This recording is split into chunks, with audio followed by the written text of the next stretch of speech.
Bismillahirrahmanirrahim. Assalamualaikum warahmatullahi wabarakatuh. Alhamdulillah ala ihsani wa syukru lahu ala taufiqihi wa amtinani. Asyhadu an la ilaha illallah wahdahu la syarika lahu ta'ziman li sya'nih wa asyhadu anna Muhammadan abduhu wa rasuluhu ila ridwanih. Allahumma salli alaihi wa ala alihi wa ashabihi wa ikhwanih. Hadirin dan hadirat yang dirahmati Allah Subhanahu wa taala, pada kesempatan kali ini kita akan bahas tentang kiat-kiat agar bisa istiqamah di zaman penuh fitnah, ya. Dan ini adalah pembahasan yang saya juga memerlukannya, ya. Karena tidak ada cita-cita seorang seperti bisa bertahan di atas sunnah sementara gelombang syahwat, gelombang syubhat begitu besar di zaman sekarang ini. Oleh karena siapa yang bisa istiqamah, maka dia telah dimuliakan oleh Allah Subhanahu wa taala. Dan Ibn Taimiyah telah berkata, a'zamul karamah luzumul istiqamah. Seagung-agungnya karamah yaitu Allah muliakan seorang hamba. Apa yang teragung? Luzumul istiqamah, sang hamba bisa istiqamah. Jika seorang bisa istiqamah di tengah lautan fitnah, syahwat dan syubhat, maka sungguh benar-benar dia telah dimuliakan oleh Allah Subhanahu wa taala. Kita lihat orang-orang di sekitar kita berguguran, berjatuhan ketika berhadapan dengan berbagai macam fitnah. Bahkan yang sudah lama ngaji akhirnya juga jatuh dan berguguran, ya. Fitnah syahwat maupun fitnah syubhat. Kalau kita bicara fitnah, zaman kita inilah yang sekarang puncak-puncak merupakan zaman fitnah. Terlebih lagi dengan adanya medsos, ya. Dengan adanya gadget, HP, sehingga semua fitnah bisa diakses. Semua fitnah bisa diakses tanpa terkecuali. Fitnah syahwat maupun fitnah syubhat. Kalau zaman dahulu seorang tinggal di rumah aja dia selamat. Dia tidak akan terkena gelombang fitnah. Tapi kalau zaman sekarang di rumah saja selama kuota masih ada, maka dia bisa terombang-ambing dalam ombak-ombak fitnah.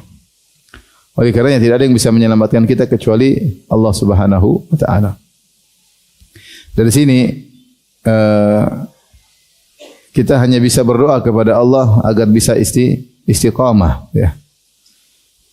Kalau kita dengar cerita-cerita, ya, saya tidak bicara tentang orang awam, saya bicara tentang orang dalam mengaji, ya. Orang yang saya kenal maupun saya tidak kenal terjatuh dalam berbagai macam fitnah. Yang tadinya begini kemudian berubah, tadinya begini kemudian apa? Berubah, ya. Waliyadzubillah. Oleh karenanya pada kesempatan kali ini kita akan sama-sama belajar, ya. Saya juga belajar untuk bisa istiqamah. Apa saja kiat-kiat yang bisa kita lakukan agar kita bisa istiqamah. Sebelumnya kita harus paham bahwasanya musuh yang kita hadapi adalah iblis dan anak buahnya, yang mereka tidak pernah letih, tidak pernah putus asa untuk menggoda manusia, dan tidaklah mereka melakukan kegiatan apapun kecuali untuk menyesatkan manusia. Kalau kita manusia kegiatannya banyak, ya. Kegiatannya banyak. Mau makan, mau tidur, mau jalan-jalan, mau ibadah, banyak kegiatan. Tapi kalau iblis dia tidak punya kegiatan kecuali untuk menyesatkan apa? Manusia. Dan dia sudah hidup sejak zaman Nabi Adam, bahkan sebelum Nabi Adam diciptakan dia sudah hidup. Sehingga pengalaman dia untuk menggoda manusia sudah sangat banyak. Dia adalah penyesat berpengalaman. Sertifikatnya sudah banyak. Dan dia tahu bagaimana menyesatkan si fulan, bagaimana menyesatkan si alan, bagaimana menyesatkan fulanah. Dia tahu. Sehingga dia tahu titik-titik lemah kita. Ini titik lemahnya di mana, titik lemahnya di mana, ini digoda dengan ini, itu digoda dengan ini. Karenanya bahkan ketika iblis menggoda Nabi Adam alaihissalam, dia langsung cerdas, dia melirik titik kelemahan Nabi Adam. Ketika Allah Subhanahu wa taala menyebutkan kepada Nabi Adam tentang nikmat surga, Allah mengatakan dalam surah Taha, "Innalaka alla tajua fiha wa la ta'rau annaka la tathmahu fiha wa la tadha. Sungguhnya engkau wahai Adam di surga, engkau tidak akan lapar dan engkau tidak akan haus, ya. Dan engkau tidak akan telanjang dan engkau tidak akan kepanasan. Nikmat yang luar biasa. Makanan ada, minuman ada, pakaian ada, tidak kepanasan. Masuklah Adam dan Hawa dalam surga. Tetapi Allah tidak mengatakan kepada Adam, engkau akan abadi. Titik inilah yang dilihat oleh iblis. Maka iblis tahu Adam akan nyaman di surga. Dan kalau seorang sudah nyaman, dia tidak ingin berubah kondisi. Dia ingin kenyamanannya abadi. Maka disitulah iblis lihat titik ini, maka iblis menggoda Adam dari sisi keabadian. Maka Adam sudah tahu dia dilarang makan oleh Allah untuk mendekati pohon tersebut. Jangankan makan, mendekati pun dilarang. Dan Allah sudah ingatkan, inna hadza aduwwun laka wa li zaujika. Sungguhnya iblis ini adalah musuh engkau dan musuh istrimu. Fala yukhrijannakuma minal jannati fatashqa. Jangan sampai dia mengeluarkan kalian berdua dari surga, maka kau akan sengsara. Allah sudah ingatkan. Tapi iblis tidak putus asa, iblis cerdas. Dia tahu titik kelemahan Adam, itu tentu Adam kalau sudah nyaman pasti ingin apa? Bertahan kenyamanannya. Maka dia kemudian berbohong dengan menamakan pohon tersebut pohon keabadian.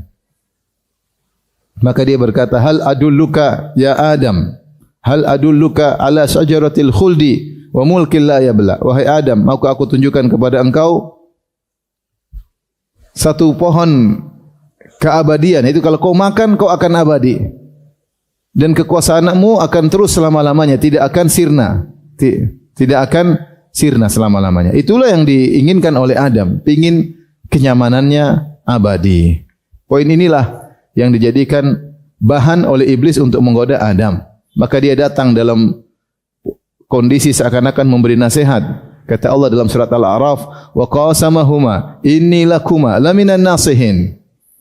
Iblis bersumpah, sungguh-sungguh aku ini benar-benar adalah pemberi nasihat untuk engkau dan istrimu. Aku ingin kebaikan bagi kalian berdua. Seakan-akan dia berkata, Allah sudah berkata, Allah sudah menyampaikan kepada kalian, kalian akan nyaman, kalian akan tenteram. Nah, kalau mau abadi, caranya dengan makan buah ini. Jangan makan buah ini. Sehingga dia menamakan buah tersebut dengan nama palsu. Dengan nama palsu sehingga menjadikan legal bagi Adam untuk memakan buah tersebut. Apalagi dia bersumpah menasihati. Dan Adam alaihissalam belum pernah bermaksiat sebelumnya. Dan baru pertama digoda setan. Yang goda sekalian iblis. Ini pengalaman pertama. Maka sebagian ulama mengatakan, kalau tidak salah Ibnu Qayyim dalam Sa'iqul Mursalah, maka Adam pun husnudzon kepada Allah. Allah Maha Pengampun. Tidak mengapa saya makan, yang penting abadi. Dan itulah yang terkadang terbetik oleh anak keturunannya. Enggak apa-apa sekali ini melanggar. Allah Maha Pengampun lagi Maha Penyayang. Akhirnya Adam makan malah tidak abadi. Malah akhirnya diturunkan ke bumi dan kemudian meninggal sebagaimana manusia yang lain, anak keturunannya meninggal. Yang ingin saya sampaikan bahwasanya iblis tahu titik kelemahan Adam, ya. Makanya Allah mengatakan, ya bani Adam, la yahtinannakum asyaitanu kama akhraja abawaykum minal jannah. Wahai anak Adam, janganlah kalian difitnah oleh syaitan, karena syaitan telah berhasil mengeluarkan kedua nenek moyang kalian dari surga. Hati-hati permusuhan antara syaitan dengan manusia di keturunan Adam terus menerus, dan ingat syaitan tidak punya kerjaan lain kecuali untuk menggoda kita. Tidak punya kerjaan lain kecuali untuk menyesatkan kita. Tidak punya kerjaan lain kecuali untuk mengajak kita untuk tinggal bersama dia di neraka jahanam. Maka jangan merasa enteng musuh yang dihadapi ini. Ini musuh tidak sembarangan. Pengalamannya luar biasa. Dan dia telah bersumpah di hadapan Allah, la uzayyinanna lahum fil ardi wa la ughwiyannahum ajma'in illa ibadaka minhumul mukhlasin. Ya Allah, benar-benar aku akan hiasi maksiat di atas muka bumi kepada anak turunan Adam, dan aku benar-benar akan menyesatkan mereka. Semua kita ini target, enggak ada yang enggak target. Semua kita target.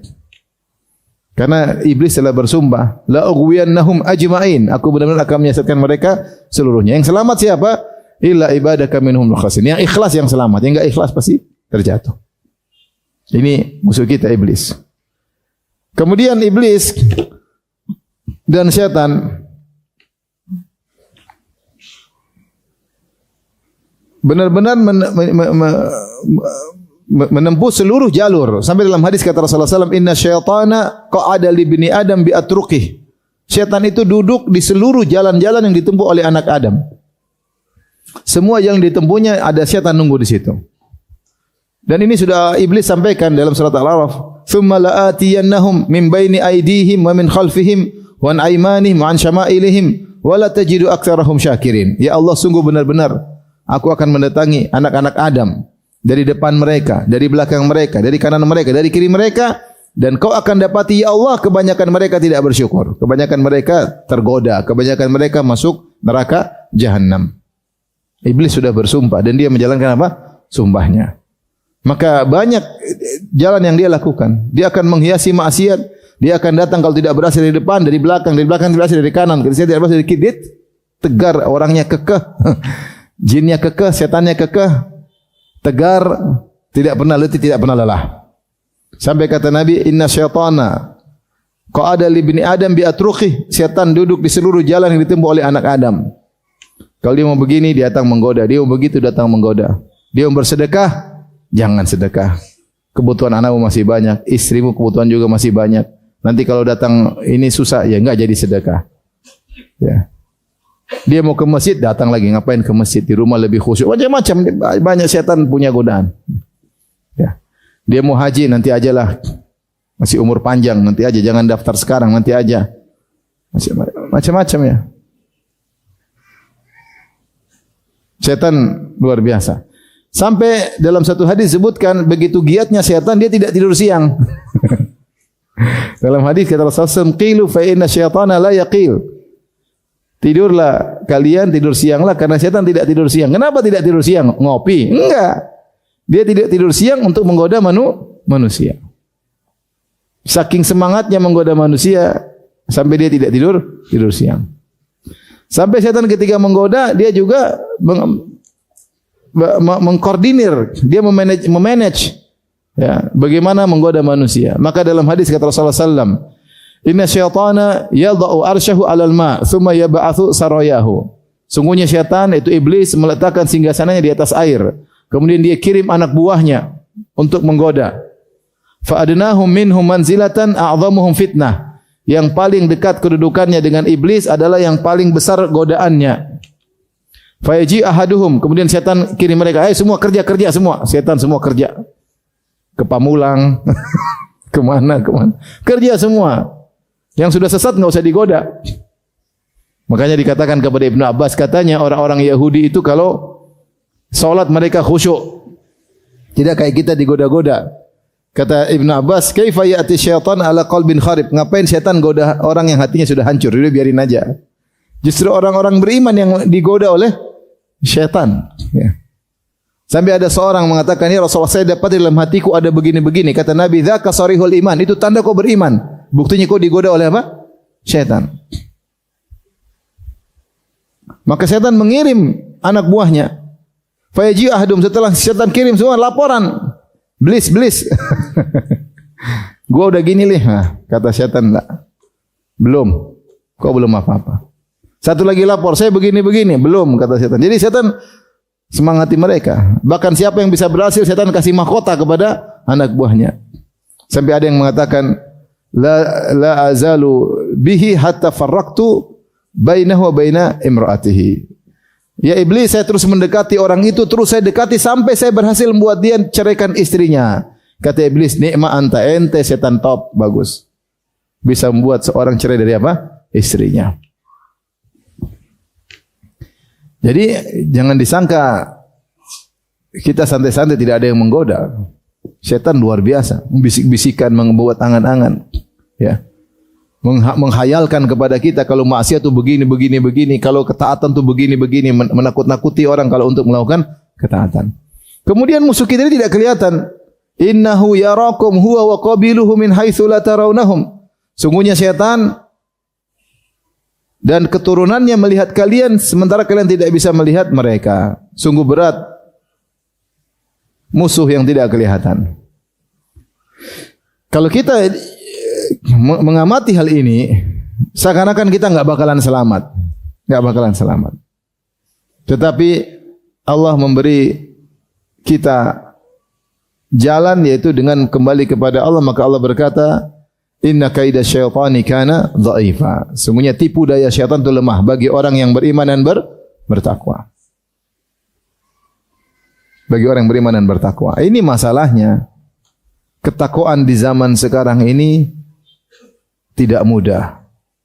Selama berinteraksi dengan medsos, maka susah untuk bertakwa. Betapa banyak orang-orang yang tadinya ngaji lama berguguran. Teman saya datang, Ustaz, istri saya suka nonton Korea. Allahu Akbar. Tidak kita duga ada wanita seperti nonton Korea. Apalagi kalau ada wanita bercadar nonton film Korea. Zaman sekarang terjadi.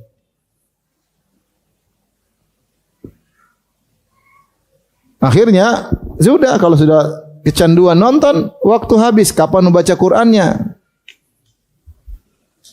Kapan menundukkan pandangannya?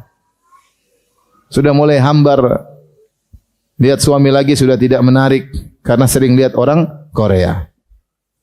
Yang dilihat laki-laki cantik-cantik. Ya. Lihat suami hitam legam. Seperti donat hangus. Sehingga rumah tangga sudah tidak nyaman lagi. Tidak rindu lagi sama suami. Kenapa? Kebanyakan nonton film Korea, kebanyakan melihat hal yang haram. Akhirnya terjatuh. Soalnya kalau saya mau cerita ngeri-ngeri, cerita tentang kondisi sekarang. Bagaimana syubhat, syahwat masuk ke dalam rumah-rumah, melewati medsos.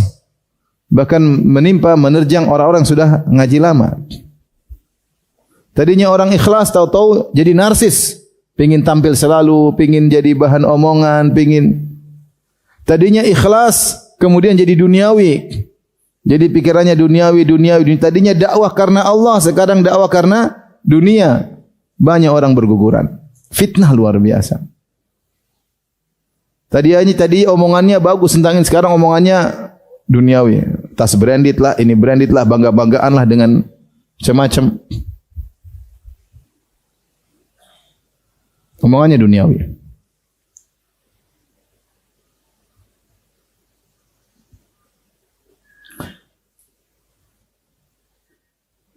Sampai orang ibadah pun sudah bangga-banggaan.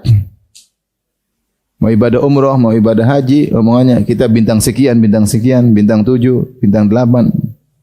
Udah ngomongnya udah bangga-banggaan gitu. Oh, kita begini. Jadi bukan ruh ibadah sudah entah. Udah bicara bangga karena haji dengan travel ini, dengan mewah ini, dengan kemewah ini, sudah pembicaraannya bukan ukhrawi lagi. Ini terkena fitnah. Ya sudah, alhamdulillah kalau dimudahkan dengan travel yang bagus, yang mahal, tapi bukan jadi bahan untuk bangga-banggaan.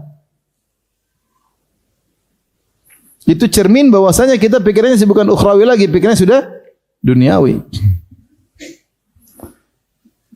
Ketemu sama ikhwan bukan bicara akhirat, bicara gimana ini, mobil mewah, ini mewah, itu mewah. Bicaranya sama ikhwan, bukan bicara orang awam. Kita bicara udah pada ngaji. Bicara tentang duniawi semua. Dia sudah beli apa, saya belum beli apa. Dia sudah beli apa, saya belum beli apa. Maka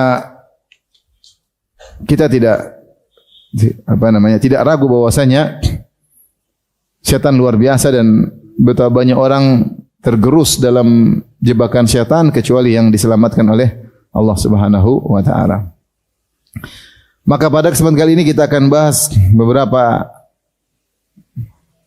poin atau kiat-kiat yang semoga dengan menjalankan kiat-kiat tersebut Allah selamatkan kita dari berbagai macam fitnah dan kita bisa istiqamah. Yang pertama paling utama adalah berdoa kepada Allah dengan doa yang serius. Bukan doa asal-asalan. Karena kita yakin tidak ada yang bisa beri petunjuk kepada hati kita kecuali Allah Subhanahu wa taala. Allah berfirman, "Walaula fadlullahi 'alaikum wa rahmatuhu ma zaka minkum min ahadin abada walakinallaha yuzakki may yasha." Kalau bukan karunia Allah dan rahmat Allah, maka tidak seorang pun dari kalian yang saleh, yang baik. Walakinallaha yuzakki may yasha, tapi Allah menjadikan siapa yang saleh dari yang Allah sukai. Ini dalil bahwasanya tidak mungkin seorang bisa saleh kecuali kalau Allah yang menjadikan dia saleh. Dalam surat An-Nur ayat 21. Surat An-Nur ayat 21. Sampai Nabi Muhammad SAW saja kalau Allah tidak jaga, maka dia bisa tergelincir. Dalam surat Al-Isra Allah berfirman ayat 73 sampai 75 Allah berfirman, "Walaula an sabbatnaka laqad kitta tarkanu ilaihim syai'an qalila."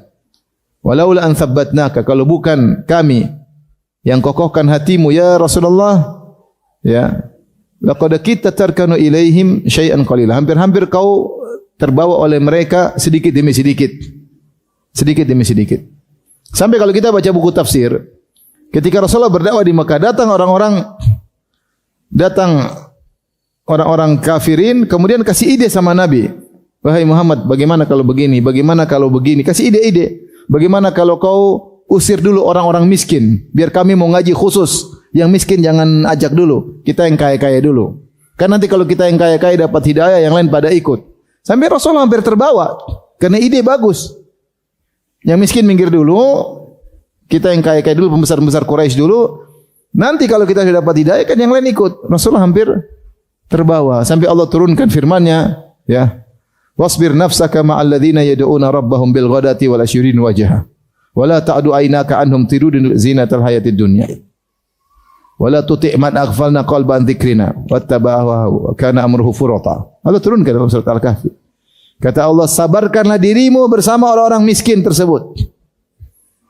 Yang berdoa kepada Allah, beribadah kepada Allah. Pagi dan petang. Yang berharap wajah Allah. Mereka orang ikhlas, sabar bersama mereka. Kenapa disebutkan oleh sebagian ahli tafsir? Karena Rasulullah mikir idenya orang-orang kafir. Makanya Allah mengatakan, laula an sabbatnaka laqad kita tarkanu ilaihim syai'an qalil. Kalau bukan kami kokohkan hatimu, kau sudah kebawa sedikit demi sedikit. Itu Nabi Muhammad sallallahu alaihi wasallam. Bagaimana dengan kita? Makanya Rasulullah SAW mengakui hal ini. Beliau berkata, ya, laula Allah mahtadaina wala sallaina wala tasaddaqna. Demi Allah, wallahi laula Allah, kalau bukan karena Allah, kami tidak bakalan dapat hidayah. Kami tidak bakalan bisa salat dan kami tidak bakalan bisa bersedekah. Fanzilan sakinata alaina. Turunkanlah ketenangan bagi kami. Maksud saya, Rasulullah mengakui bahwasanya kalau bukan Allah yang kasih hidayah, dia tidak bisa dapat hidayah. Oleh karenanya, di antara doa yang paling sering Nabi ucapkan adalah ya muqallibal qulub tsabbit qalbi ala dinik. Ini Nabi, kenapa Nabi paling banyak baca doa ini? Karena Nabi benar-benar mengetahui sallallahu alaihi wasallam akan hakikat hidayah. Bahwasanya hidayah murni dari siapa? Dari Allah. Hidayah murni dari Allah. Kalau Allah tidak tegarkan hati, enggak bisa kita tegar hati kita ini. Lihatlah orang-orang munafikin, lihatlah paman Nabi Abu Thalib, kurang apa lagi untuk sebab hidayah? Dia kenal Nabi sejak kecil. Ini ponakan yang sangat dia cintai, lebih dia cintai daripada anak-anaknya sendiri. Dia tahu kejujuran sang Nabi Muhammad sallallahu alaihi wasallam. Bahkan dalam sebagian hadis, meskipun diperselisihkan, Abu Thalib pernah membawa Nabi, diingatkan oleh pendeta Bahira di negeri Syam, ingat ini Nabi. Kemudian dia bahkan rela pasang diri untuk membela Nabi. Bahkan dia telah berkata, walaqad alimtu bi anna dina Muhammadin min khairi adyanil bariyati dina. Sungguh aku telah tahu bahwasanya agama Muhammad adalah agama manusia yang terbaik. Abu Thalib orang suka bersafar. Dia pembesar Quraisy, pedagang, dia tahu agamanya di Syam, dia tahu. Dia ketemu orang Nasrani, dia ketemu orang Yahudi, dia ketemu orang Majusi, dia ketemu berbagai macam agama kesyirikan. Dia tahu semua dan dia sudah mengadakan studi banding. Dia mengatakan, walaqad alimtu bi anna dina Muhammadin min khairi adyanil bariyati dina. Sungguh benar-benar aku tahu agama ponakanku ini agama terbaik dari seluruh agama manusia. Tapi kenapa tidak beriman? Walaulal malamatu wa hidharu masabbatin lawajadtani samhan bidzaka mubina. Kalau bukan karena takut dimaki-maki, dicerca oleh orang, kau akan dapati aku terus terang dengan agama Muhammad. Tidak mau masuk Islam. Agar kita yakin bahwasanya hidayah di tangan Allah Subhanahu wa taala. Hidayah di tangan Allah Subhanahu wa taala. Apalagi kurangnya sebab hidayah? Dia ngerti bahasa Arab, dia enggak tahu tentang keagungan Al-Qur'an. Orang Arab mengerti tentang bagaimana balaghahnya Al-Qur'an. ini bukan karangan manusia. Dari kecil hati kecil mereka, mereka tahu ini bukan karangan Muhammad. Sampai mereka menuduh Muhammad dibantu oleh banyak orang. Karena tidak bisa bikin bagaimana kata-kata yang terucap dalam Al-Quran itu luar biasa.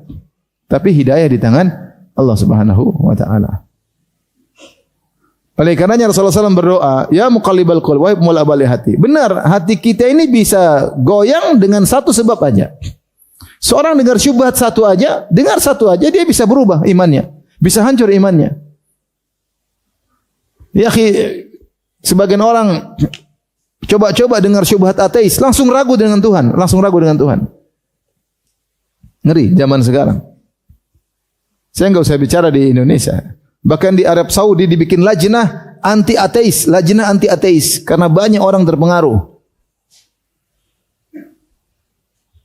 Ada anak muda yang terpengaruh, maka dibuat lajnah untuk mengembalikan fitrah mereka. Fitrah yang begitu kuat, bahwasanya Tuhan itu ada, bisa hancur gara-gara syubhat yang terlalu kuat. Sudah banyak orang rusak ya, gara-gara ngelihat syubhat. Jangankan antum menuntut ilmu, banyak yang terjatuh. Tadinya tidak suka bid'ah jadi suka ikut melakukan apa? Bid'ah. Maka bahkan membela ahlul bid'ah. Bahkan mulai ragu dengan dakwah tauhid. Ada orang berubah. Tadinya bikin kajian tentang kitab Ahlus Sunnah, berubah jadi kitab Ahlul Bid'ah, dia ngajarin. Berubah. Syubhat begitu kuat. Ngeri. Belum syahwat. Waduh, ngeri luar biasa.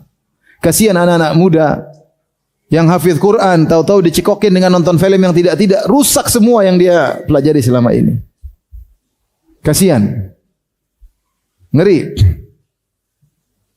Kemudian apa yang dia tonton tersebut mengakar dalam hatinya, sehingga menyertai kehidupannya. Bahkan nanti kalau sudah berkeluarga tetap mengakar dalam hatinya. Tontonan yang susah hilang filenya. Mengerikan. Jadi mau saya, dengan salah pandang, salah melihat, salah mendengar, kita bisa goyang, bisa rusak. Ya. Belum lagi kalau muncul Dajjal. Makanya ketika Rasulullah sebutkan Dajjal, Rasulullah mengatakan jangan falian anhu, maka falyana anhu, atau sebagaimana Rasulullah mengatakan ya, kalau datang Dajjal maka jauhilah, jangan dekati. Bisa jadi seorang merasa pede, ketemu Dajjal berubah, ikut Dajjal. Saking kuatnya Pak, syubhat. Maka maksud saya ketika kita berdoa, ya muqallibal qulub, kita serius. Ya Allah yang bolak-balik hatiku, ya Allah. Jangan sampai saya berubah, ya Allah. Tadinya semangat ibadah jadi malas beribadah. Tadinya semangat baca Quran jadi malas baca Quran. Tadinya pikirannya akhirat jadi pikiran duniawi. Kasihan. Ada istri soleha baik-baik salah bergaul dengan ibu-ibu kaya-kaya, jadi pikirannya apa? Duniawi. Padahal suaminya enggak punya duit, kasihan. Kalau suami punya duit masih mending, suaminya enggak punya duit, tapi pikirannya duniawi. Ngeri. Anak-anak ngeri. Oleh karenanya kalau kita berdoa serius, ya muqallibal qulub, tsabbit qalbi ala dinik. Hati ini yang tadinya ikhlas menjadi riya. Tadinya ikhlas sekarang mulai suka dipuji, suka disanjung. Jadi narsis, ingin semua kegiatan yang dilakukan diketahui oleh orang lain. Berubah hatinya. Banyak orang berguguran. Oleh karenanya di antara cara agar istiqamah, sering berdoa. Di antaranya ya muqallibal qulub, tsabbit qalbi ala dinik. Di antaranya ketika sampai pada Al-Fatihah, sampai ihdinas siratal mustaqim, kita lebih seriuskan hati. Kita ini sering baca Al-Fatihah, tapi kita karena saking hafalnya kita baca seperti hanya formalitas, kita tidak menghayati makna-maknanya. Sesungguhnya Al-Fatihah itulah doa yang terbaik sampai pada ihdinas siratal mustaqim. Ya Allah, berikan aku petunjuk kepada jalan yang lurus. Dan semua ini dibuka sampai Ibnu Qayyim menyebutkan begitu agungnya doa ini sampai Allah ngajarin gimana cara kita berdoa. Maka di awal Al-Fatihah kita muji-muji Allah. Alhamdulillahi Rabbil Alamin. Kita muji Allah. Ar-Rahmanir Rahim. Yang Maha Pengasih lagi Maha Penyayang. Alhamdulillah segala puji bagi Allah penguasa alam semesta. Ar-Rahmanir Rahim. Malik Yaumiddin. Yang menguasai hari pembalasan. Iyyaka na'budu wa iyyaka nasta'in. Kita bertawassul Ya Allah, kepada Engkau lah kami beribadah dan hanya kepada Engkau lah kami bertawakal. Baru kita memohon, ihdinas siratal mustaqim, tunjukkanlah aku jalan yang lurus. Jalan yang mana? Siratal ladzina an'amta alaihim, jalan orang-orang telah Engkau berikan nikmat kepada mereka. Itu jalan orang-orang top, minan nabiyyin wasiddiqin wasyuhada wassalihin, jalannya para nabi, para syuhada, para siddiqin, para salihin. Ghairil maghdubi alaihim waladdallin, bukan jalannya orang-orang yang kau murkai, Yahudi yang punya ilmu namun tidak diamalkan, waladdallin, Nasara tersesat beramal tanpa ilmu. Ini doa luar biasa. Kita ini mengerikan bagi kita para dai. Belajar ilmu tidak diamalkan, ngeri atau tidak? Ngeri. Seperti orang Yahudi, ilmu kebanyakan tapi tidak diamalkan. Demikian juga jangan seperti Nasara, beramal tidak punya ilmu. Kita minta hidayah agar keluar dari dua kesesatan ini. Jangan sampai punya ilmu tidak beramal, jangan sampai beramal tanpa ilmu. Kita minta hidayah. Hidayah ilmu, hidayah amal. Istiqamah. Di antara makna ihdinas siratal mustaqim, tunjukkanlah kami jalan yang lurus, maksudnya ya Allah, kalau kami sudah di jalan yang lurus, istiqomahkanlah kami, tegarkanlah kami di atas jalan yang lurus. Makanya di antara doa yang sangat membantu kita untuk istiqamah, ketika sampai pada lafal ihdinas siratal mustaqim, tolong lebih konsen. Bahwasanya kita sangat butuh hidayah di zaman sekarang ini. Sangat-sangat butuh hidayah. Kita enggak tahu ngurus keluarga terkadang salah caranya, ngurus anak terkadang salah caranya, ngurus usaha terkadang salah caranya. Kalau Allah tidak kasih hidayah, kita tersesat. Bahkan dalam berdakwah, kalau kita Allah enggak kasih hidayah, banyak niat-niatnya enggak benar ketika kita berdakwah. Ngurus majelis taklim, kalau enggak karena Allah juga kadang-kadang kacau.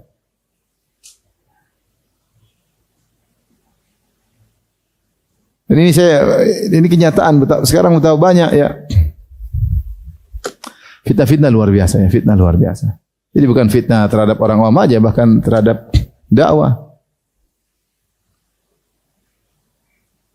Ada IO khusus untuk duniawi, menduniawikan dakwah. Ada.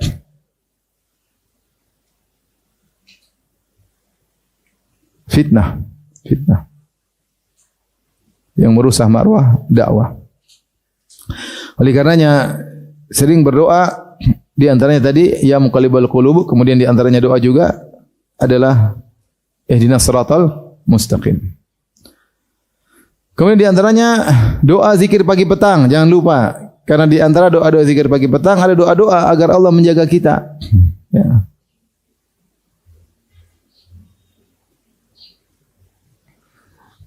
Di antaranya Allahumma a'udzubika minal kasali wa su'il kibar. Ya Allah, aku mohon kepada Engkau berlindung dari kemalasan. Kalau zikir pertama doa itu. Karena malas ini bikin orang tidak istiqomah. Malas ngaji enggak jadi istiqomah. Malas baca Quran jadi tidak istiqomah.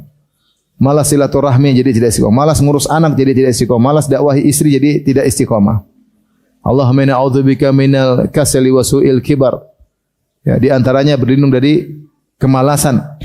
Ini doa zikir pagi petang. Di antara zikir pagi petang, Allahumma afini fi jasadi, Allahumma afini fi sam'i, Allahumma afini fi basari, la ilaha illa anta. Ya Allah, berilah keselamatan pada jasadku, keselamatan pada pandanganku, keselamatan pada pendengaranku. Ini sangat kita butuhkan di zaman sekarang ini. Agar kita tidak melihat sembarangan, agar kita tidak mendengar sembarangan. Ini yang bikin kita musibah medsos. Seorang nonton di medsos beritanya yang menyampaikan perempuan cantik, terbuka rambutnya, terbuka auratnya, kelihatan sebagian dadanya, seksi menor. Habis nonton gitu setengah jam, terus lihat istrinya, Allahu Akbar. Ini musibah apa ada di rumah ini?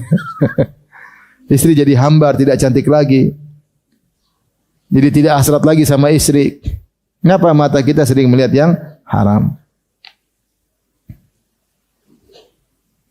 Dan kalau sudah memandang yang haram ini sangat pengaruh luar biasa kepada kekhusyuan hati. Pengaruhnya luar biasa. Makanya Al-Qurtubi mengatakan bahwasanya hati ini corongnya ada banyak. Ada pendengaran, penglihatan, pembicaraan. Tapi yang paling besar corongnya mata. Yang paling kuat pengaruhnya ke hati adalah pandangan. Ya. diproyeksikan langsung dengan kuat di hati, sulit untuk dihilangkan. Itu pandangan. Sementara kita zaman sekarang fitnah pandangan luar biasa. Akhirnya berefek pada yang lain, efek domino. Istri jadi kelihatan tidak cantik. Mulai kita sering melihat yang haram, mulailah suka nonton yang macam-macam, mulailah malas beribadah, mulailah tidak khusyuk ketika salat, baca Quran seakan-akan suatu beban yang berat, baru baca sedikit sudah malas. Dan seterusnya efek domino. Dimulai dari tidak menjaga pandangan. Oleh karenanya di antara doa zikir pagi petang, Allahumma afini fi jasadi, Allahumma afini fi sam'i, Allahumma afini fi basari, la ilaha illa anta. Ya Allah, aku berlindung, minta keselamatan pada jasadku, pada penglihatanku, pada pendengaranku. Ngeri. Di antara zikir pagi petang, Allahumma alimal ghaibi wasyahada. Allahumma alimal fatiras samawati wal ard. Alimal ghaibi wasyahada. Rabb kulli syai'in wa malikah. Asyhadu an la ilaha illa anta, a'udzubika min syarri nafsi wa syarri syaitani wa syirkih. Di antara doa zikir pagi petang. A'udzubika min syarri nafsi, ya Allah, aku berlindung kepada Engkau dari keburukan jiwaku, wa syarri syaitani wa syirkih, dan keburukan syaitan dan jerat-jeratannya. Ini berlindung karena rusaknya seorang dari dua hal, penyakit internal dan penyakit eksternal. Eksternal syaitan menggoda, internal hatinya yang ingin keburukan. Hati ini punya syahwat, punya nafsu, mengajak kepada keburukan. Inna nafsa la ammaratun bisu. Sungguh jiwa itu benar-benar sering mengarah kepada keburukan. Pengin ini, pengin ini, pengin ini, pengin ini. Datang setan gayung bersambut. Jiwa ini kan pengin rileks, pengin hiburan, pengin nonton, pengin dengar, pengin santai, pengin tidur. Jiwa ini punya macam-macam. Jarang-jarang jiwa pengin bersedekah, jarang-jarang. Ada orang minta baru terketuk pengin sedekah. Tiba-tiba diam-diam pengin sedekah, jarang-jarang. Kecuali orang sudah terbiasa. Tiba-tiba diam-diam pengin salat malam, jarang-jarang. Kecuali yang sudah terbiasa. Yang kepinginnya apa? Jiwa ini pengin nonton, pengin dengar berita, dengar cerita gibah, bantah-bantahan. Itu jiwa senangnya begitu. Maka kita berlindung dari a'udzubika min syarri nafsi. Aku berlindung dari keburukan jiwaku. Wa syarri syaitani wa syirkih. Dan dari keburukan syaitan dan jeratan-jeratannya dan seruannya. Taib. Ini yang pertama, sering berdoa. Jangan lupa zikir pagi petang. Niatkan untuk apa? Istiqamah. Enggak ada yang bisa selamatkan kita. Mau ustaz, mau siapapun bisa terjatuh. Ya. Yang punya ilmu pun bisa tergelincir. Kena syubhat, tahu-tahu jadi liberal. Bisa. Kena syubhat jadi pluralis. Ngeri.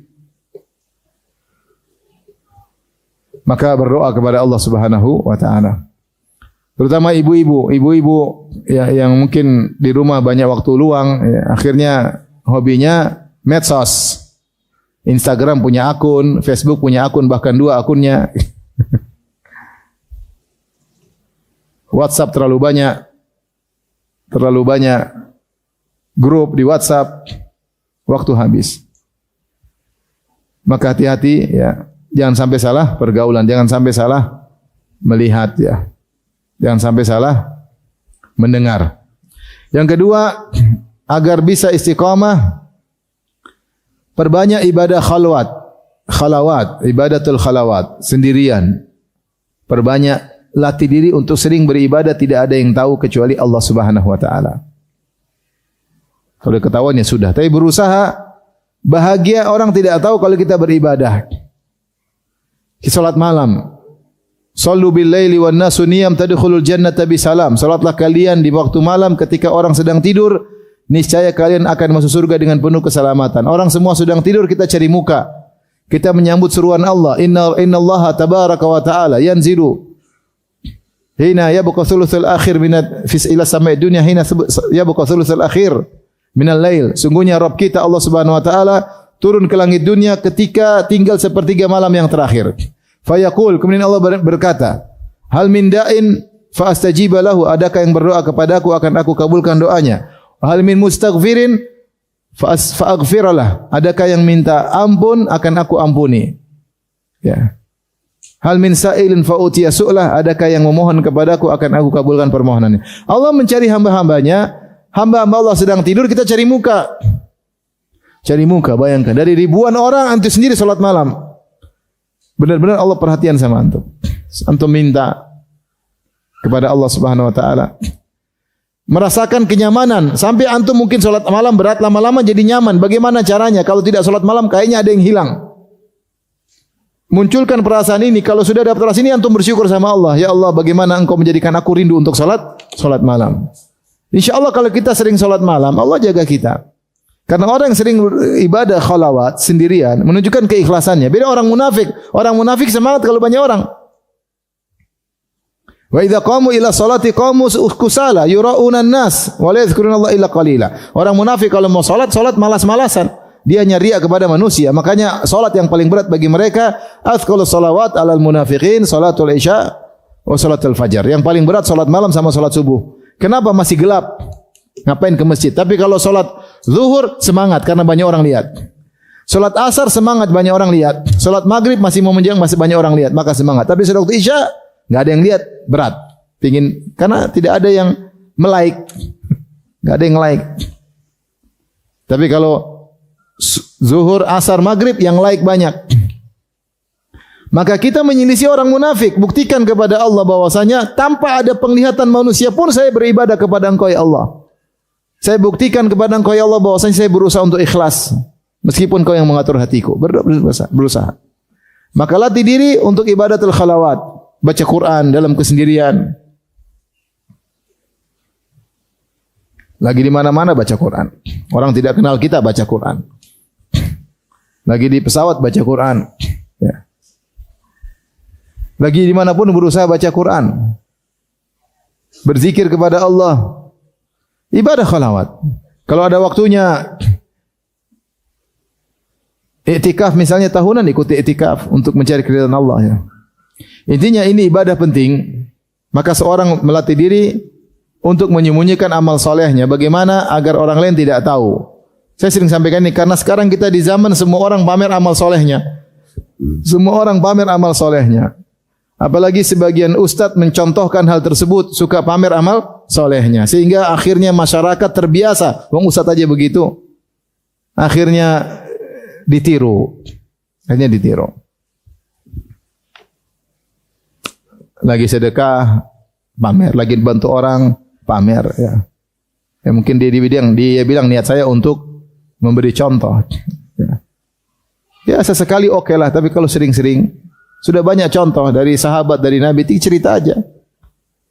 Tidak perlu kita membranding diri kita sendiri. Akhirnya orang pada ikut-ikutan. Lagi dakwah di belantara Afrika, kasih tahu saya sedang di belantara apa? Afrika. Lagi susah. Akhirnya semua diceritakan.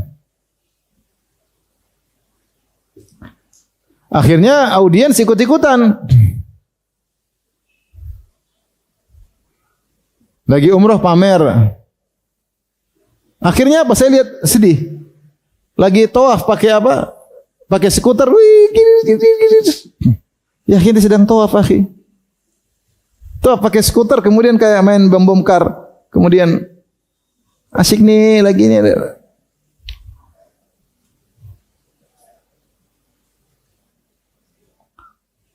Akhirnya ibadah pun bangga. Saya lagi ibadah sama ustadz ini. Jadi ria. Pamer. Antum kalau mau selamat, sembunyikan amal soleh antum. Tidak perlu orang lain tahu. Kalau istri perlu tidak tahu, tidak usah kasih tahu. Antum lagi bantu janda, jangan kasih tahu istri. Bahaya. Tapi dengan niatnya yang benar, bukan niatnya macam-macam. Maksud saya janda nenek-nenek ya, nggak usah cerita. Jadi kalau bisa istri tidak tahu, nggak tahu. Kalau dia perlu tahu nggak ada masalah. Kita suami istri insya Allah aman, saling memberi dan tidak ada niat riak sama apa istri, nggak ada niat riak. Ya. Tapi maksud saya sebagian salaf sampai mereka sembunyikan amal soleh mereka, sampai istrinya pun tidak tahu. Saking luar biasa menyembunyikan amal soleh. Siapa yang lebih bertakwa kita atau mereka? Mereka ketakwanya luar biasa, tapi mereka sembunyikan amal soleh mereka semaksimal mungkin. Kita sudah amal sedikit, takwa nggak beres. Semua amal soleh kita pamerkan. Tanya pada diri kita sendiri, amal soleh apa yang orang lain tidak tahu? Hampir semua orang sudah tahu. Kita bantu anak yatim, kita cerita. Kita bantu tetangga, kita cerita. Kita berbakti sama orang tua, kita cerita. Kita dakwah di sana, kita cerita. Dakwah di sini, kita cerita. Semuanya kita cerita. Niatnya apa? Supaya orang mengakui kita ini siapa. Supaya kita brandingkan diri kita. Kita punya hafalan Quran, kita cerita. Kita pamer, semuanya kita udah. Yang tersisa disembunyikan hanya untuk Allah mana? Sedikit. Atau tidak ada sama sekali. Bukankah Rasulullah SAW mengatakan, ya, man istata'a minkum an yakuna lahu khabi'un min amalin salih falyaf'al. Siapa di antara kalian yang mampu punya amal soleh tersembunyi, lakukanlah. Kalau kita biasa menyembunyikan amal soleh, semoga Allah menguatkan ikhlas kita. Kalau kita semakin ikhlas, semakin selamat dari godaan syaitan. Syaitan yang berkata tadi, la aghwiyannahum ajma'in illa ibadaka minhumul mukhlasin. Sungguh aku benar-benar akan menyesatkan mereka kecuali hamba-hambamu yang ikhlas. Di antara makna mukhlasin yang ikhlas. Itu yang selamat. Lihat Nabi Yusuf bagaimana bisa selamat dari godaan syahwat. Walaqad hammat bih wa hamma biha laula an ra'a burhana rabbi kadzalika linasrifa anhu su'a wal fahsya innahu min ibadinal mukhlasin. Dalam qiraah min ibadinal mukhlisin. Ketika Zulaikha dalam kamar, kunci semua pintu sudah ditutup. Zulaikha sudah berkhias, dia sangat cantik jelita. Walaqad hammat bih. Zulaikha sudah sangat nafsu sama Yusuf. Wa hamma biha, dan Yusuf juga tergerak syahwatnya. Laula an ra'a burhana rabbi, kalau bukan Allah kasih petunjuk kepada Nabi Yusuf alaihissalam, maka dia pun kabur. Kata Allah, kadzalika linasrifa anhu su'a wal fahsya. Demikianlah kami selamatkan Yusuf dari perbuatan keji dan perbuatan buruk. Kenapa? Innahu min ibadinal mukhlasin. Dia adalah hamba kami yang ikhlas. Maka latih diri untuk sembunyikan ibadah agar kita istiqamah. Ini masalah kecanduan. Ada orang kecanduan pamer ibadah. Harus setiap hari kasih tahu orang, saya sedang begini, sehingga rubah statusnya lah, bikin konten lah, sibuk bikin konten. Kebiasaan dia, kecanduan. Ada orang kecanduan menyembunyikan ibadahnya. Siap dilakukan, alhamdulillah, enggak ada yang tahu. Sebenarnya kecanduan. Pilih kecanduan mana? Sama-sama kecanduan. Satu kecanduan pamer ibadah, satu kecanduan menyembunyikan apa?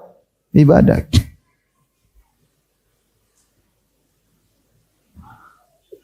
Oleh karenanya, di antara cara agar bisa istiqamah adalah dengan menyembunyikan amal soleh, dengan ikhlas. Kita ini sudah amal sedikit, pamer lagi. Sedekah baru 1 juta sudah dibilang sana sini. Yang sedekahnya puluhan miliar diam-diam aja. Saya pernah ngajak kawan, dia bangun masjid. Total biaya kira-kira 10 miliaran lah, kurang lebih. Dia cuma mau lihat. Tahu-tahu diumumkan namanya. Terima kasih kepada Bapak Fulan. Wah, dia langsung marah, muka merah dia. Kenapa sebut nama saya? Dia marah. Bukan berdiri, ya doain ya. Doain. Semoga berkah. Enggak. Dia marah. Benar-benar marah. Bukan marah dibuat-buat, langsung mukanya langsung marah. Langsung marah. Karena terbiasa ikhlas, ketika ketahuan dia enggak suka. Ini semua mau dipamerkan.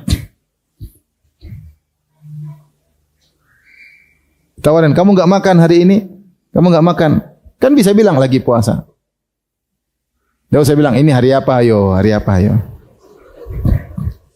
Hari Senin kan? Nah, kalau Senin apa? Bilang aja lagi puasa, selesai. Lagi puasa.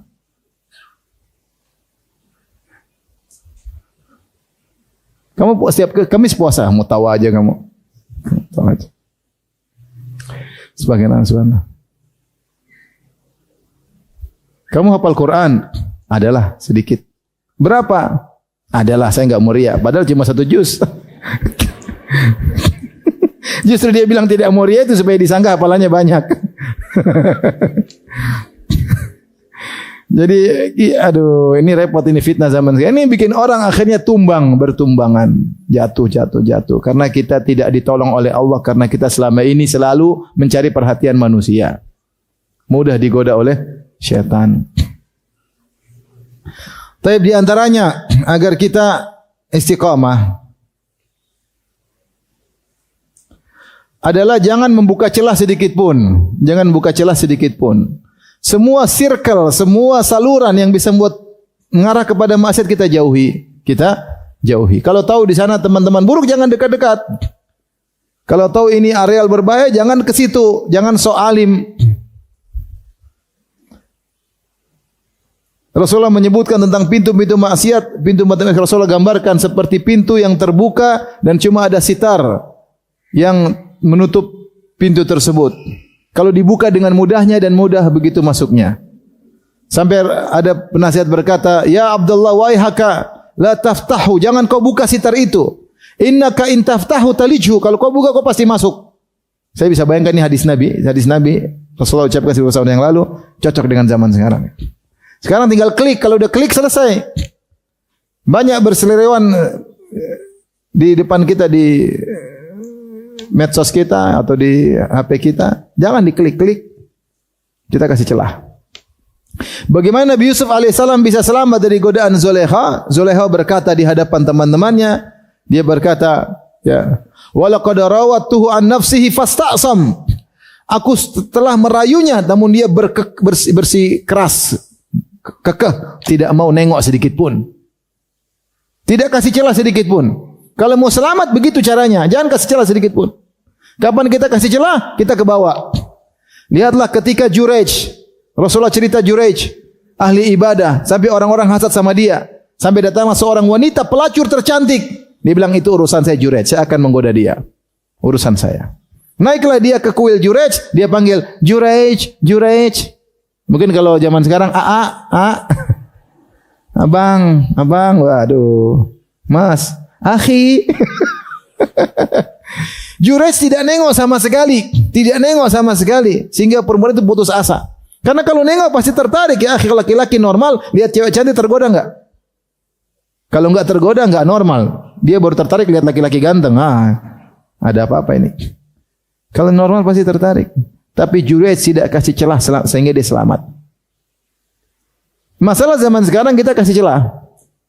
Jangan kasih celah. Fitnah apapun yang celah. Syubhat jangan coba klik syubhat, jangan. Betapa banyak orang sama saya, Ustaz saya kemarin dengar kayak gini, gimana bantahannya? Ente sudah bikin pusing datang sini. Alhamdulillah kalau saya bisa jawab. Kalau saya nggak bisa jawab, syubhat itu masuk di kepalamu. Karena kau cari masalah, Allah sudah kasih hidayah, kemudian kau mau buang hidayah tersebut dengan coba-coba mendengar. Para salaf dahulu tidak mau mendengar, mereka sudah nyaman dengan akidah mereka, akidah bersanad Al-Quran dan Sunnah para sahabat, nggak ada mendengar lain. Sampai ada ahlul bidah mau bicara, dengar dulu, enggak. Saya hanya bicara sebentar. Wala nisful kalimah, setengah kata pun saya enggak mau dengar. Enggak mau. Ini sebagian orang mau ngecek dengan nonton ini, dengar ini, pengin tahu, akhirnya kena syubhat.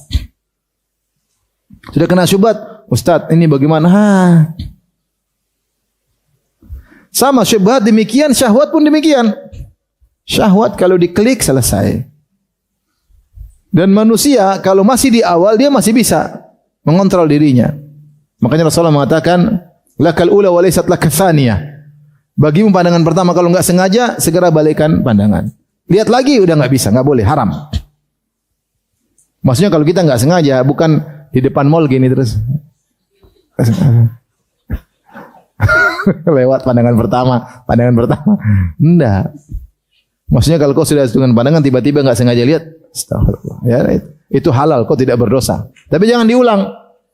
Diulang haram. Bukan pandangan pertama sebelum berkedip, penting pandangan pertama.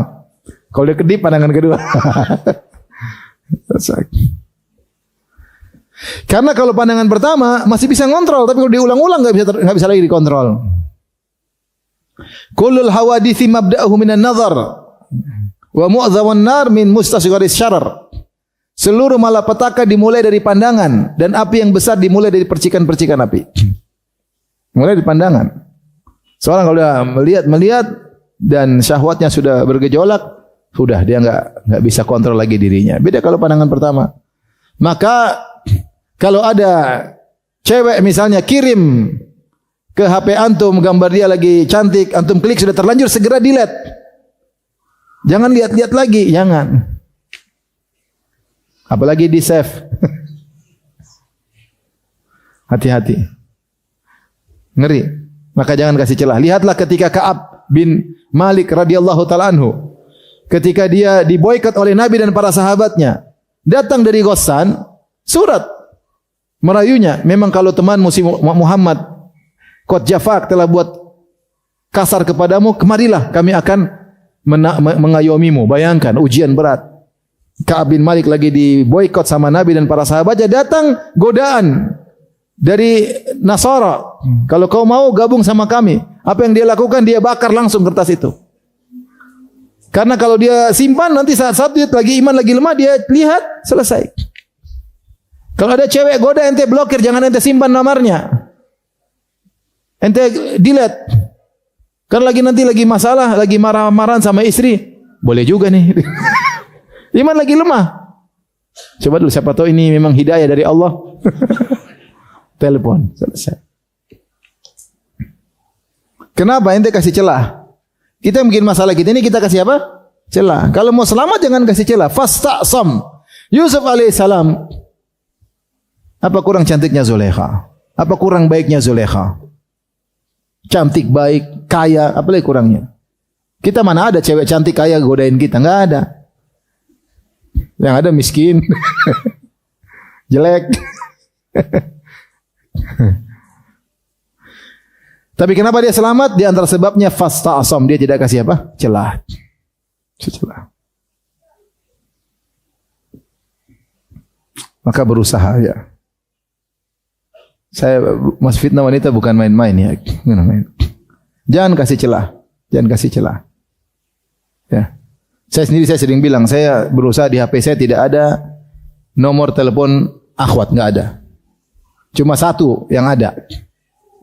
Itu karena dia minta lagi, saya kasih lagi. Nenek-nenek, enggak apa-apa. Nenek, panitia pengajian. Yang lain enggak ada. Mau apa-apa lewat istri. Ya. Kita enggak tahu fitnah bisa datang kapan saja. Kalau kita buka celah nanti. Makanya saya sering gonta-ganti nomor. Itu usaha saya pun belum tentu selamat kalau Allah tidak apa? Selamatkan. Ya. Usaha dari hamba yang miskin ini ya. Karena tahu tentang bahayanya fitnah apa? Wanita. Ini jadi masalah kita kasih celah. Kita ngeklik, itu masalah yang kita ngeklik. Penasaran, begitu ngeklik, selesai. Waktu habis. Nonton macam-macam lah. Nonton film Korea lah. Nonton film Hollywood lah. Habis umur. Betapa sering akhwat cerita ke saya, Ustaz, suami saya sering nonton. Saya sampai malu, saya sampai pura-pura enggak dengar. Karena suaminya jenggot panjang, suka nonton film Hollywood. Saya sampai pura-pura enggak dengar, enggak enak saya dengarnya. Kenapa kasih celah diri sendiri, buka pintu fitnah. Kalau mau selamat, jangan pernah ragu-ragu untuk menutup pintu fitnah, jangan coba-coba untuk klik. Wahai haka ya Abdullah, la taftahu innaka in taftahu talijhu. Celaka engkau, jangan kau klik. Kalau sekali kau klik, kau akan masuk dalamnya. Masuk dalam lautan sampah. 1 jam, 2 jam nonton film, istrinya maksiat semua. Dengar musik, perempuan terbuka auratnya. Buang waktu. Tahu-tahu meninggal dunia, dibuka catatan amal isinya film seri 1, seri 2, seri 3. Yang berikutnya, agar bisa istiqamah, berteman dengan orang-orang soleh. Kalau punya teman soleh, bikin komunitas. Teman soleh. Cari kegiatan yang baik, komunitas bikin kegiatan yang baik, ikhlas karena Allah, cari saling mengingatkan. Kita karena Allah ya, bukan karena dunia ya. Kalaupun dekat-dekat ustadz, ingat dekat ustadz karena Allah ya, bukan karena ingin terkenal. Kalau orang dekat ustadz, foto-foto lagi dekat ustadz, akhirnya dia sendiri terjerumus dalam riya. Emang ente kalau dekat dengan ustadz masuk surga? Ustadz aja belum tentu masuk surga. Hati dia tidak bisa dia kontrol. Ngeri. Ngeri.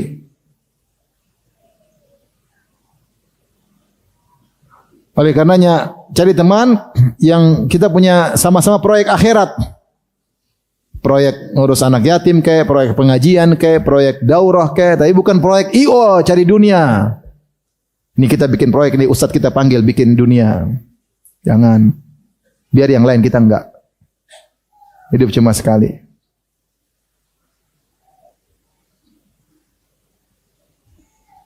Ingat perkataan para anbiya, ya qaumi la as'alukum alaihi mala. Wahai kaumku, aku berdakwah tidak mencari harta dari kalian. In ajriya illa 'ala Allah. Ganjaranku dari Allah Subhanahu wa taala.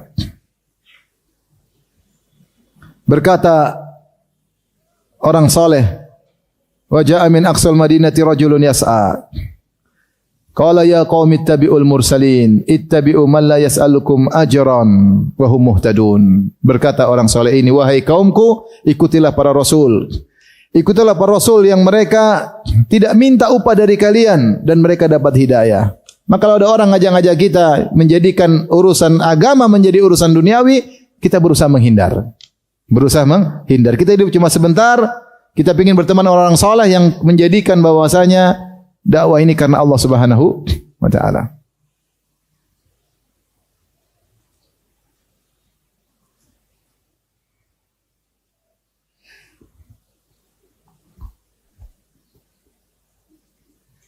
Ada orang mau menyumbang. Ustaz boleh pasang logo? Enggak. Saya bilang enggak. Ente nyumbang ikhlas karena Allah, enggak usah pasang logo ente. Pasang logo berarti tidak ikhlas. Mau sampai kapan begitu? Dakwah pasang logo, pasang logo, pasang logo. Sampai kapan begitu? Udahlah ikhlas karena Allah, ente bantu aja.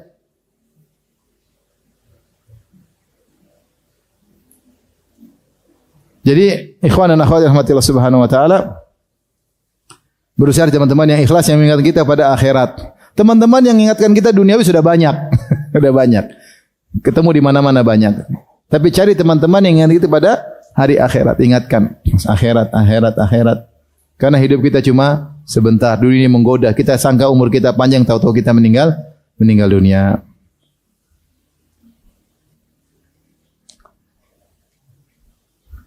Semua teman yang buat kita semakin dekat dengan Allah, pegang erat-erat. Semua teman yang buat kita semakin lalai dari Allah, tinggalkan. Saya berteman dengan dia, evaluasi. Sudah lama saya teman dengan dia ini, satu minggu, 2 minggu, 1 bulan. Kira-kira saya semakin dekat dengan Allah tidak? Kalau semakin jauh, tinggalkan. Tinggalkan. Semua circle yang buat kita jauh dari Allah, tinggalkan. Saya kemarin baru ketemu kawan. Dia masuk dalam urusan dunia, punya link-link bagus-bagus, punya. Ketika usaha dia mulai gabung dengan hal-hal yang syubhat, dia tinggalkan. Dia bilang, saya tinggalkan secara total Ustaz, saya cari usaha baru, semua circle saya tutup. Saya ganti teman totalitas. Saya tidak mau terbawa lagi. Saya cari circle baru. Itu kalau pikir akhirat. Kalau pikir apa? Akhirat.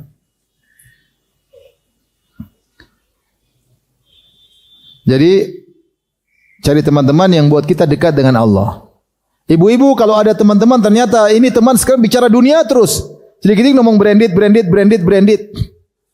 Ini ada tas baru loh, ini ada sepatu baru loh, ini adalah HP baru loh, ini ada dompet baru loh. Jadi kita ibu terbawa akhirnya Instagram dilihat cuma barang-barang branded. Sampai terlalu berpikir macam-macam akhirnya dia enggak punya duit beli KW. Supaya disangka barang branded. Sudah bohong, dosa, nipu orang, dikira asli ternyata apa? KW. Terus beli barang haram tidak boleh, barang KW enggak boleh dibeli. Terus dipakai lagi, terus hanya mencari hidup dalam angan-angan. Seakan kalau sudah punya barang branded, jadi mulia, jadi hormat, dihormati manusia. Punya teman seperti ini tinggalkan. Cari teman yang ngajarin zuhud, bukan cari teman yang ngajar kemewahan. Cari teman yang ngajar apa? Zuhud. Bukannya saya larang, boleh kemewahan, tapi bukan itu yang dicari. Kalau punya duit silakan aja. Tapi jangan bicaranya duniawi. Sekapan? Udah umur 40 tahun ke atas, ada yang 50 tahun ke atas, sudah kakek-kakek, nenek-nenek masih duniawi melulu. Kapan mau sadar? Maka cari teman yang bisa dekatkan diri kepada Allah, bukan yang menjauhkan dari Allah Subhanahu wa taala. Tapi saya rasa sampai sini saja ya. Tentu masih banyak kiat-kiat, yang paling penting adalah berdoa kepada Allah Subhanahu wa taala. Jaga diri ya. Dan kita mulai dari diri kita pribadi, keluarga, kita jaga keistiqomahan anak-anak. Kita jaga istiqomah semampu kita, semaksimal yang bisa kita lakukan sampai malaikat maut mendatangi kita ya. Semoga Allah menganugerahkan kita semua istiqamah di jalan Allah Subhanahu wa taala. Amin ya rabbal alamin. Demikian saja, subhanakallah bihamdik asyhadu an la ilaha illa anta astaghfiruka wa atubu ilaik. Assalamualaikum warahmatullahi wabarakatuh.